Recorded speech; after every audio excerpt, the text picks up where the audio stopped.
अल्हम्दुलिल्लाह वहदा वस्सलातु वस्सलामु अला मन ला नबिय्य बअद अम्मा बाद। देखो, एक मुज़ाकरा आपके सामने करना है और दोपहर की तालीम का मुज़ाकरा बाकी है, वो पूरा कर लेते हैं। इधर आ जाओ सामने थोड़ा। बिस्मिल्लाहिर्रहमानिर्रहीम। सबसे पहले मुज़ाकरा गुस्ल का करना है, क्योंकि जब तक आदमी का गुस्ल सही नहीं होगा वज़ू सही नहीं होगा, वज़ू सही नहीं होगा नमाज सही नहीं होगी, नमाज सही नहीं होगी ज़िंदगी सही नहीं होगी। सही बात है, ज़िंदगी का मदार नमाज पे है। नमाज सही होगी तो ज़िंदगी भी। एक मरतबा मशवरा चल रहा था गुजरात का, 9:30 बजे जुड़ने का कहा तो 7:10 बजे आए। तो मौलाना ने कहा कि ये तुम्हारी नमाजों के असरात है कि नमाज पे टाइम पे नहीं जाते हो ना, इसलिए यहाँ भी टाइम पे नहीं आते हो। कि नमाज सही होगी तो यहाँ भी सही होंगे। एक खादिम सालन का प्याला लेके जा रहा था, ठोकर लगी, सालन का प्याला गिर गया। तो इमाम हसन रदी अल्लाह तआला जो उनका गुलाम था वो, तो उन्होंने उसको मारा पीटा नहीं, डांटा नहीं, कहा बेटा नमाज सही कर ले, तेरी नमाज सही नहीं है इसलिए ठोकर लगी। ये मिसाल है कि हमारी ज़िंदगियों में नमाज का कितना बड़ा असर है। तो नमाज कब सही होगी? जब वज़ू सही होगा। वज़ू कब सही होगा? जब गुस्ल सही हो। तो मैं तीनों चीज़ें तरतीब से बताता हूँ, 15-20 मिनट लगेंगे लेकिन समझ में आ जाएंगे इंशाअल्लाह। गुस्ल के 3 फ़राइज़ हैं, हम सब जानते हैं माशाअल्लाह। कुल्ली करना, नाक में पानी डालना, पूरे बदन पर इस तरह पानी बहाना कि एक बाल के बराबर भी जगह सूखी न रहे। अगर सूखी रह गई तो गुस्ल नहीं होगा, है ना। मुंह भर कर कुल्ली करना। देखो, फ़र्ज जो है ना वो कुल्ली करना है, गरगरा करना सुन्नत है। अगर रोज़ा ना हो तो गरगरा करें, अगर रोज़ा ना हो तो। अब लोगों ने उसका जुमला उल्टा बना दिया, गरगरा करना, रोज़ा हो तो कुल्ली करना। ये शरीयत का एक उसूल है कि कभी भी एक फ़र्ज़ के सामने दूसरा फ़र्ज़ हारिज नहीं होता। आप समझिए मेरी बात को। तो कुल्ली करना क्या है? फ़र्ज़ है। अगर रोज़ा ना हो तो गरगरा करे ताकि पूरे मुंह में पानी पहुंच जाए। दूसरा है नाक की नरम हड्डी तक पानी पहुंचाना, और उसमें भी अल्फाज क्या है सलीम भाई? पहुंचाना, डालना नहीं। डालेंगे तो गड़बड़ होगी। नाक में पानी डालेंगे तो दरवाज़ा तोड़ के बाहर निकालना पड़ेगा। समझ गए बात को, है ना। तो नाक में पानी क्या करना? अल्फाज चढ़ाना कि ये नरम हड्डी है ना, ये यहाँ तक भीग जाए। और तीसरा है पूरे बदन पर इस तरह पानी बहाना कि एक बाल के बराबर भी जगह सूखी ना रहे। ख़ास तौर पे जो जगह सूखी रह जाती है उसकी याद ही सुना दो। दोनों कान के पीछे का भाग सूखा रह जाता है। एक कान के पीछे का भाग, यहाँ पानी नहीं पहुँचता। दोनों बगल में, नहीं समझे बाद में? तो बस साबुन लगा के आदमी पानी डालता है ना, तो फिर हाथ उठाता है तो अंदर साबुन होता है। क्या मतलब? पानी अंदर नहीं पहुंचता। समझ में आई बात? नाफ के अंदर, दोनों जांघों में, घुटने के नीचे, ये मखसूस जगह हैं जहां पर आदमी को एहतिमाम से पानी पहुंचाना चाहिए। इनमें से भी कोई जगह सूखी रह गई तो, जो आदमी बहुत तबीयत वाला होता है ना, चर्बी चढ़ जाती है पेट पर, तो पेट मोटा हो जाता है, तो देखो इस तरह ऐसा वल पड़ जाता है, तो इसके बीच में भी पानी नहीं जाता। देखना कभी पानी डाल के सब पेट सीधा करेगा ना तो सूखी लाइन दिखेंगी। तो ऐसे शख्स को उन दरारों में भी पानी पहुंचाना चाहिए। एहतिमाम करेंगे इंशाअल्लाह। ये गुस्ल के फ़राइज़ हुए। गुस्ल की 5 सुन्नतें हैं। कितनी सुन्नतें? इन सुन्नतों के साथ गुस्ल करना। कौन कौन सी है पता है आपको? हाँ, अब्दुल सत्तार। सबसे पहला क्या? नियत करना। नियत करना सुन्नत है। फिर दोनों हाथ गट्टों तक धोना। तीसरा इस्तिंजा करना, इस्तिंजा यानी पेशाब पाखाने की जगह को साफ करना, और बदन में किसी भी जगह नापाकी लगी उसको भी साफ कर लेना। पहले नियत करेंगे, फिर दोनों हाथ गट्टों तक धोएंगे, फिर इस्तिंजा करें। अब इस्तिंजा का मतलब हम लोग को ऐसा लगता है कि पेशाब पाखाना करना, तो क्या गुस्ल खाने में बैठ के करेंगे? बोले ऐसा नहीं है। तालीमुल इस्लाम में लिखा है इस्तिंजा किसे कहते हैं? जवाब, पाखाना या पेशाब करने के बाद पाखाना या पेशाब की जगह जो नापाकी लगी रह जाती है उसको साफ करने को इस्तिंजा कहते हैं। तो इस्तिंजा किसको बोलेंगे? पाखाना पेशाब की जगह साफ करना, मुस्तकिल सेपरेट। नहाने में तो हो ही जाएगी, उसके अलावा भी आदमी को साफ करना चाहिए। और अगर बदन में कोई जगह नापाकी लगी है तो उसको साफ कर ले। दोनों एक है, पैखाना इस्तिंजा करना और नापाकी लगी है उसको। और चौथी सुन्नत है वुजू करना। नहाने से पहले वुजू करना क्या है? बोलो, सुन्नत है। कहाँ करेंगे वुजू? अरे कहाँ करेंगे वुजू? खाने पे आके?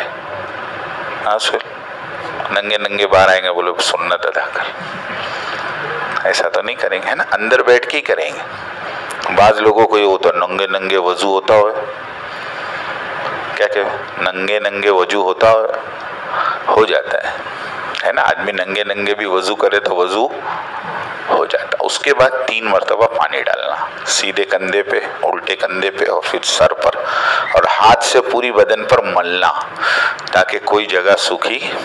इस तरह करने का नाम सुन्नत गुस्ल, ठीक है? और गुस्ल कितनी चीज़ों से टूट जाता या गुस्ल कितनी चीज़ों से फर्ज हो जाता, दोनों बात एक ही है।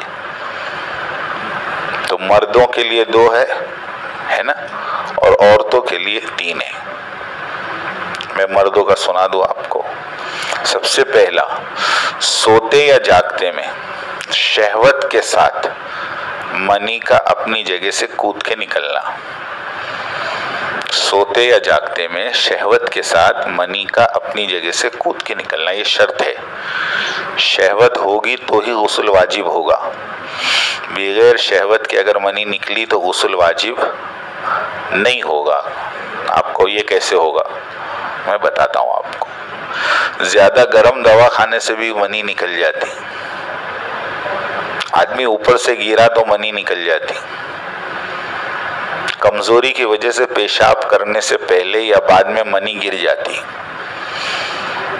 ऐसे मौके पर अगर शहवत नहीं है तो उस पर गुस्ल वाजिब नहीं होगा। गुस्ल के वाजिब होने के लिए शर्त है शहवत का होना, जोश का होना, और दूसरा मनी का अपनी जगह से कूद के निकलना, तब गुस्ल वाजिब होगा। एक और दूसरा ये है कि मर्द के पेशाब की शर्मगाह का सुपारी का हिस्सा, जिसको हशफा भी कहते हैं उर्दू में, और हमारे ज़बाने में खतने का हिस्सा कहते हैं। शर्मगाह का जो खतने का हिस्सा होता है ना, उतना हिस्सा औरत की शर्मगाह में छुप गया, चाहे मनी निकले या ना निकले, दोनों पे गुस्ल वाजिब है। दोनों पे गुस्ल, हाँ याद रखना ये बात। अब वजह कुछ भी हो, बाज़ आदमी की तो मनी नहीं निकली, नहीं निकले या ना निकले, इतना हिस्सा अगर छुप गया तो मर्द पर भी गुस्ल वाजिब, औरत पर भी गुस्ल वाजिब, दोनों नापाक है। इसके अलावा औरतों का है कि जो हर महीने खून आता है, जिसको माहवारी भी कहते हैं, हेज भी कहते हैं, पीरियड्स भी कहते हैं, वो हेज का खून बंद हो जाए तो औरत पर गुस्ल फर्ज है। जिसकी कम से कम मुद्दत 3 दिन 3 रात और ज़्यादा से ज़्यादा मुद्दत 10 दिन 10 रात। किसी औरत को 3 दिन से कम हेज आया, वो हेज नहीं है, इस्तिहाजा है, वो पाक शुमार होगी। जितनी नमाजें छोड़ी हैं सारी नमाजों की कज़ा पढ़नी पड़ेगी। और किसी औरत को 10 दिन और 10 रात तक हैज आया, उसके बाद भी बंद नहीं हुआ, तो अब वो गुस्ल करके नमाज शुरू करेगी और हर महीने जितने दिन हैज आता है उतने दिन हैज के शुमार करेंगी और बाकी के दिन उसके भी इस्तिहाजा के होंगे और उतने दिनों की नमाज उसको कज़ा पढ़नी पड़ेगी। किसी मुफ्ती से मिलकर ये मसला तफसील से पूछकर अपनी बीवियों को समझाओ। इस मामले में बीवियां बहुत नमाज़े कज़ा कर रही, जैसे पाक हो जावे गुस्ल करके अगर नमाज का वक्त पूरा होने से पहले पहले फ़र्ज नमाज भी अदा कर सकती है तो उस पर वो नमाज फ़र्ज है, उसको पढ़नी पड़ेगी, वरना कज़ा का गुनाह होगा। अब होता क्या है, असर के बाद पाक हो गई, असर भी पढ़ सकती है, मगरिब भी पढ़ सकती है, ईशा भी पढ़ सकती, क्या बोलती है अबे सवारे ना ही ने पची चालू करूँ। कितनी नमाज गई? अब 270। असर मगरिब ईशा फजर 4 नमाजें कज़ा कर देती है। इसके लिए ख़ास इसका ख्याल रखें। हैज़ की मुद्दत पूरी होने के बाद वो फ़ौरन गुस्ल करे और नमाज क्या कर दे, शुरू कर दे। निफास किसको कहते हैं? बच्चा पैदा होने के बाद जो आगे के रास्ते से खून आता है उसको निफास कहा जाता है। उसकी ज़्यादा से ज़्यादा मुद्दत तो 40 दिन है। कितने दिन? 40 दिन 40 रात, ज़्यादा से ज़्यादा। अगर 40 दिन के बाद भी आ रहा है तो अब वो निफास नहीं है, वो इस्तिहाजा है, बीमारी का खून है। औरत गुस्ल करे, नमाज शुरू कर दे, वो पाक समझी जाएगी। अगर दूसरी और तीसरी डिलीवरी है तो पहली डिलीवरी में जितने दिन की आदत थी उतने दिन शुमार करके बाकी की नमाजें कज़ा करनी पड़ेंगी। याद रहेगा मसला इंशाअल्लाह। और कम से कम मुद्दत कितनी है? अकल मुद्दत कितनी है? कुछ भी नहीं।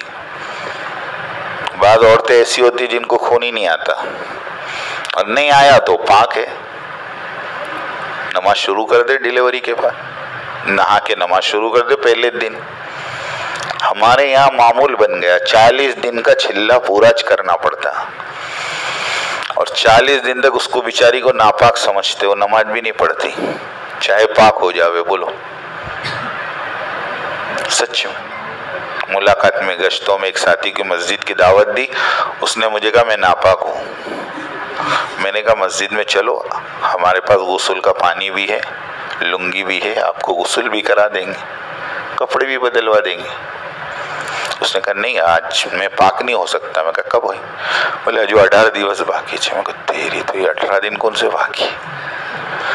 मैं कहा क्या हुआ? बोले मेरी घर में डिलीवरी है मेरी औरत को, तो वो जब तक पाक नहीं हुआ मैं कैसा पाक हो, उसके पलंग पे बैठता होगे नहीं मैं कहा तेरी तो बोलो ये भी ना पाक। हाँ, मर्दों को भी निफास आता हो गया। बोलो ये सब जहालत की बातें हैं, समझ में आई बात? हाँ, अल्लाह हम सबको समझावे, इसको सीखो। किसी अल्लाह वाले के पास बैठकर, किसी अहले इल्म के पास बैठकर ये सारे मसाइल सीखो। ठीक है इंशाल्लाह। गुस्ल का मामला हो गया ना, गुस्ल के फ़राइज़ हो गए, गुस्ल की सुन्नतें हो गई, गुस्ल के क्या हो गया? नवाकिस, गुस्ल को तोड़ने वाली चीज़। अब जल्दी से सुन लो। देखो वुज़ू के फ़राइज़ कितने हैं? हाँ 4 है, याद है ना सबको? वरना बोलते 4 है फिर अंदर कुछ और होता है, ऐसा तो नहीं ना? पहला चेहरा धोना, दूसरा दोनों हाथ कोनियों समेत धोना, तीसरा चौथाई सर का मसा करना और चौथा दोनों पैर टखनों समेत धोना। है ना, अपने बचपन से पढ़ते आ रहे, बहुत तफसील की जरूरत नहीं। ये पूरा चेहरा, इसको धोना फर्ज है। अगर यहाँ सूखा रह गया तो भी मसला आ जाएगा। और पतली दाढ़ी है देखो, जिसमें से चमड़ी नजर आती, तो आदमी को अंदर की चमड़ी भी धोना फर्ज है, नहीं तो नहीं होगा, वजू ही नहीं होगा। और ऐसी दाढ़ी है जो घनी है, अंदर पानी पहुंचाना मुश्किल है, तो भी पूरी दाढ़ी को भिगाना तो जरूरी है ही, जैसे तुम्हारी है। इनकी दाढ़ी में अंदर तक पानी चला जाए। ठीक है इंशाल्लाह। दोनों हाथ कोनियों समेत धोना। कहाँ तक? हाँ ये हिस्सा भी, ये पूरा कान की लौ से बोलते हैं ना, एक कान की लौ से दूसरे कान की लौ तक, ये पूरा। ठीक है, कोनियों समेत, ये कोनी तक नहीं, कोनियों समेत। और तीसरा क्या बोला मैंने, चौथाई सर का। देखो सर के 4 हिस्से कर दो, एक आधा हो गया, आधे का आधा हो गया, ये अब पाव हिस्सा। इतना हिस्से पे अगर आपने गीला हाथ रख दिया तो भी नमाज, वजू, हाथ भीगा हुआ होना चाहिए। एक साहब मेरे साथ नमाज की नीयत बांधी, हमने साथ में नीयत बांधी इमाम के पीछे। 4 रकात के बाद मैंने सलाम फेर दिया, उन्होंने खड़े रह के 5वीं पढ़ी। अब बाजू में थे, इतना ध्यान तो रहता ना कि मेरे साथ नीयत बांधी, अब इन्होंने 5वीं क्यों पढ़ी। तो मैंने पूछा कि मौलाना आपने 5 रकात पढ़ी, तो उन्होंने मुझे क्या बताया, देखो कितनी बड़ी बात सीखने को मिली।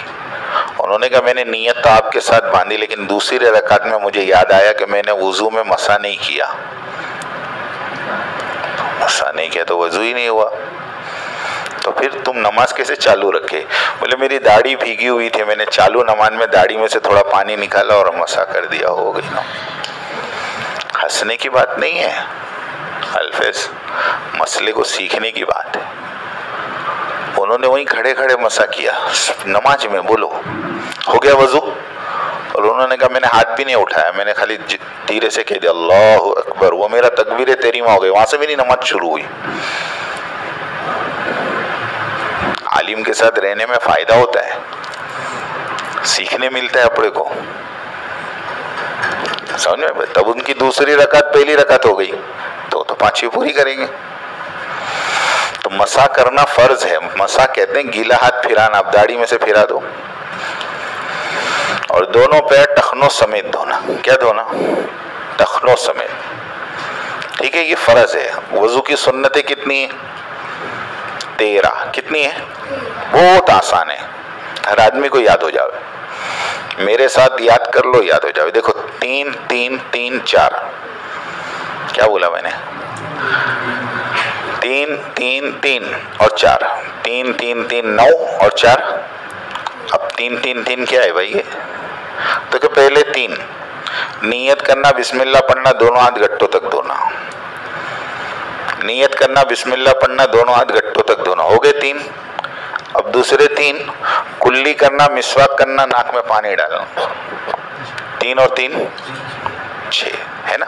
उसके बाद 4 है। 4 देखो कैसे, एकदम सामने सामने है। दाढ़ी का खिलाल करना 1, पूरे सर का मसा करना 2, कानों का मसा करना 3, हाथ पैर की उंगलियों का खिलाल करना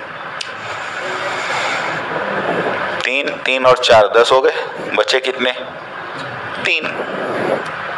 कौन से बचे, हर वजू को 3 बार धोना, तरतीब से वजू करना, पैदर पे वजू करना, 13 हो गए, है ना।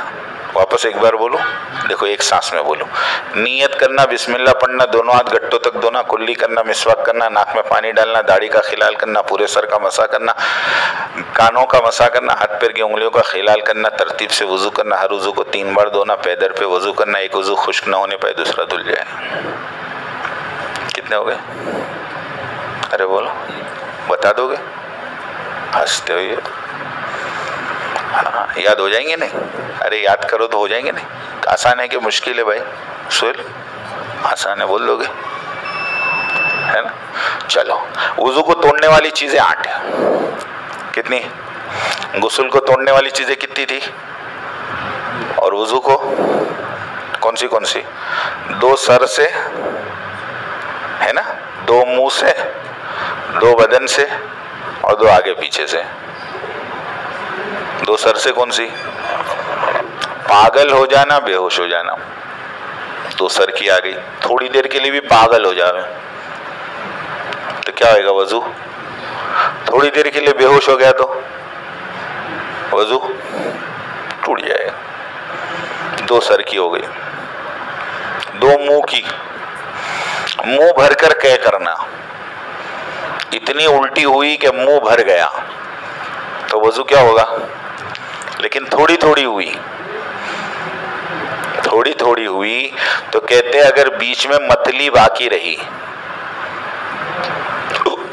थोड़ा निकला, अच्छा ही नहीं हुआ, तो वो थोड़ी थोड़ी को जमा करके ध्यान लगाना कि अगर एक साथ होती तो मुंह भर जाता, तो अगर भर जाता तो टूट गया। उठा के नहीं भरना, अंदाजा लगाना खाली। तो बोले देखते हिसाब करते, हिसाब नहीं करना, ठीक है, बेवकूफ आदमी वो, अंदाजे से कह रहा। और रुकू सजदे वाली नमाज में कहा मार के हंसना, ये मुंह से दूसरा है। कौन सी नमाज में सादिक भाई? रुकू सजदे वाली नमाज में। हाँ, जिस नमाज में रुकू और सजदा होगा उस नमाज में तुम हंसोगे तो तुम्हारा वजू, हंसने के भी 3 दर्जे। कितने दर्जे?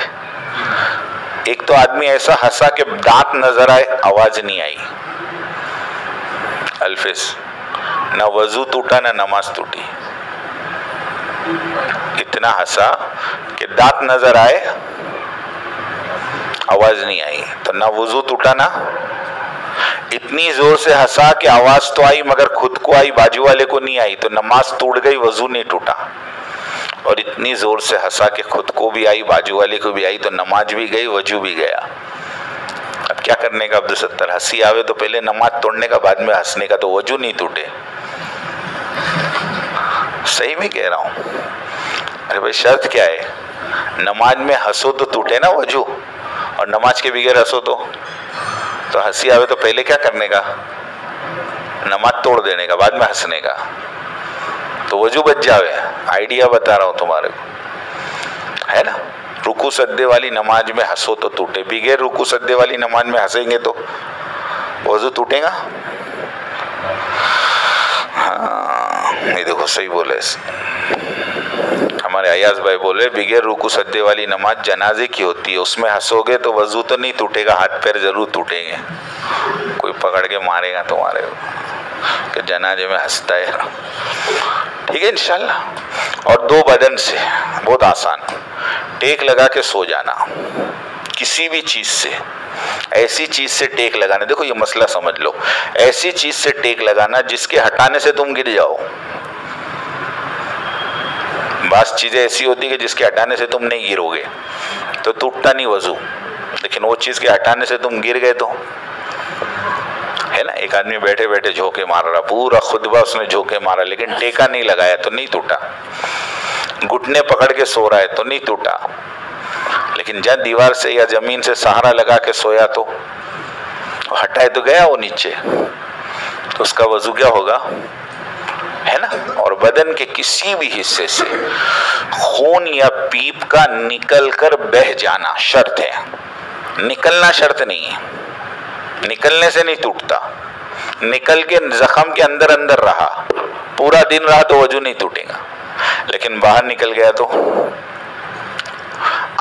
चाय का टाइम हो जाए तो बोलना, 25 पे खत्म करे, ठीक है। और 2 आगे पीछे से वजू को तोड़ने वाली चीज है, वो कौन सी? पाखाना या पेशाब करना। एक पूरा एक क्या है, 7वां सुनो। पाखाना या पेशाब करना या इन दोनों रास्तों से किसी भी चीज का निकलना। पाखाना या पेशाब करना या इन दोनों रास्तों से किसी भी चीज का निकलना। किसी भी चीज में क्या मुराद? तुम कहोगे यार पाखाना और पेशाब ही निकलेगा ना, और क्या निकलेगा? नहीं, पाखाना निकलने से तो वजू टूटेगा, पेशाब निकलने से वजू टूटेगा, उसके अलावा खून निकला तो वजू, कीड़ा निकला तो, कांच निकला तो, पीप निकला तो, मजी निकली तो, वदी निकली तो, कितने हो गए देखो, 8 हो गए, 8 और भी होगा अभी। क्या? हाँ है ना, विलादत हुई तो नापाक हो जाएंगे इंशाल्लाह, और मर्दों को तो होगी नहीं इंशाल्लाह। अगर किसी को हो जाए तो मसला पूछ लेना, समझ, है ना। तो क्या बोला मैं? पाखाना या पेशाब करना या इन दोनों रास्तों से किसी, बाजों को खून निकलता है, पथरी वालों को पत्थर के साथ क्या निकलता है?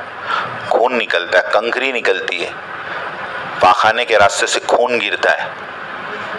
एक अजीब बीमारी है कीड़े की, कीड़े के फोटो है, पाखाने की जगह पे कीड़े हो जाते हैं, उनको बाकायदा ट्यूब लगाकर निकालना पड़ता है। अगर ऐसे कोई वाकया है तो भी वजू क्या होगा? टूट जाएगा। सुनो, और पेशाब के रास्ते से मजी निकली मजी किसको कहते हैं? मनी निकलने से पहले एक सफेद मादा चिकना, मनी के जितना गाढ़ा नहीं होता, पतला होता है, वो निकलकर पेशाब की जगह पे फैल जाता है। उसके निकलने से भी वजू टूट जाता है। अब आप मुझे फर्क पूछो कि मजी और मनी में क्या फर्क है, तो मैं एकदम आसान अंदाज में समझाऊं। मनी निकलने से शहवत टूट जाती है और मजी के निकलने से शहवत बढ़ जाती है। समझ में आ रही बात? मनी के निकलने से शहवत टूट जाती है और मजी के निकलने से शहवत बढ़ जाती है, दोनों में फर्क है। और वदी किसको कहते हैं मालूम है? आदमी को बीमारी हो जाती धात की, तो पेशाब करने से पहले सफेद पानी गिरता, उसको बोलते वदी।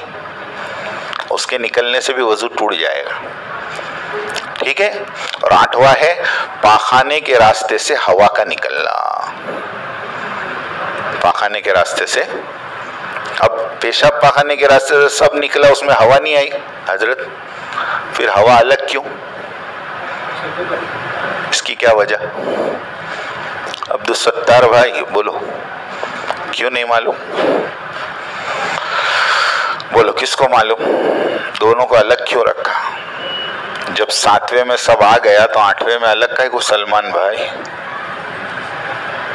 इसका जवाब ये है कि 7वें में आपको हमने ये कहा कि दोनों रास्ते से किसी चीज के निकलने में, और हवा कोई चीज नहीं है। चीज उसको कहते जिसको पकड़ के बताया जा सकता। हवा पकड़ के बता सकता कि लो मेरी हवा निकली देखो, है ना? हवा कोई चीज थोड़ी, इसलिए वो अलग है। तो ये 8 याद रहेंगे इंशाल्लाह, है ना? इसके अलावा भी नमाज के फराइज, नमाज के वाजिबात, ये 2 बातें इंशाल्लाह कल मौका मिली तो अपने मुज़ाकरा कर लेंगे। लेकिन अभी ये बैठ के मुज़ाकरा करो। देखो कितनी बातें हो गई अब्दुल सत्तार? 6 बातें हो गई। 10 होती है हमारी कुल, उसमें से 6 हो गई, 4 बाकी है। गुस्ल के फर्ज हो गए, गुस्ल की सुन्नतें हो गई, है ना? गुस्ल कितनी चीज़ें टूटता हो गया, वज़ू के फराइज हो, वज़ू की सुन्नतें, और वज़ू कितनी चीज़ें टूटता वो हो गया। 6 हो गई ना।